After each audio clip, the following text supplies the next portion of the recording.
উপস্থিত আছেন ঢাকা মহানগর সিএনজি চালক ঐক্য পরিষদের নেতা কর্মী ভাই ও শ্রমিক ভাইরা ও ট্রেড ইউনিয়নের সঙ্গে অন্তর্ভুক্ত আমরা আমাদের মাঝে ট্রেড ইউনিয়নের নেতা কর্মী ভাইদের সবাইকে আমি আসসালামু আলাইকুম এখানে আমার বক্তব্য শুরু করছি। আমরা নির্যাতিত অনেকবার হয়েছি।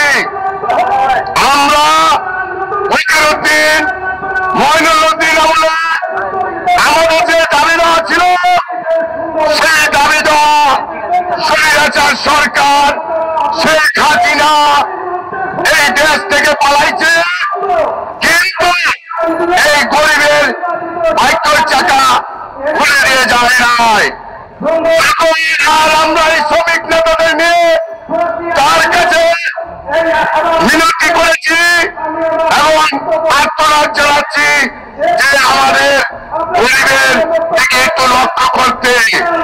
আমরা বারবার বিএনপি চেয়ারম্যানের কাছে এই লক্ষ লক্ষ শ্রমিক নিয়ে বিএনপি চেয়ারম্যানের এখানে উপস্থিত হয়েছি, কিন্তু বিএনপি চেয়ারম্যান আমাদেরকে ললিপপ ধরাই দিয়ে বলছে আপনারা ললিপপ চান, আর মালিকরা মোটা অঙ্কের টাকা দিয়ে তাদেরকে শোষণ করেছে।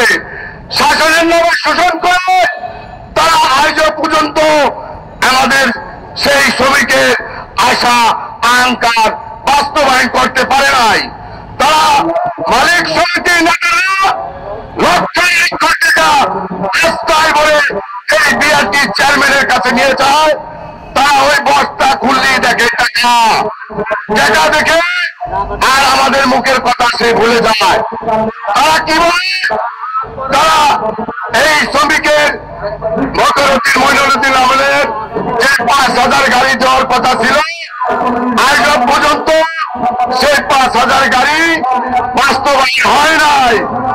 এই দালাল শোষণকারীরা এই মালিকের সাথে হাত মিলিয়ে আমাদের গাড়িগুলি আজও পর্যন্ত শ্রমিকের হাতে দেওয়া হয় নাই এবং এই ৫,০০০ গাড়ি চুরি দিত। আরো ১৫ বছর আগে এই শ্রমিকরা হাতে হাতে গাড়ি পাইত, আর এই গাড়ি যদি থাকতো তাহলে আমাদের এই চালক যাত্রী সেবা নিশ্চিত করতে পারত, অধিক ভাড়া নিত না, মিটারে গাড়ি চালাতে পারত। তাদের কারণে আজ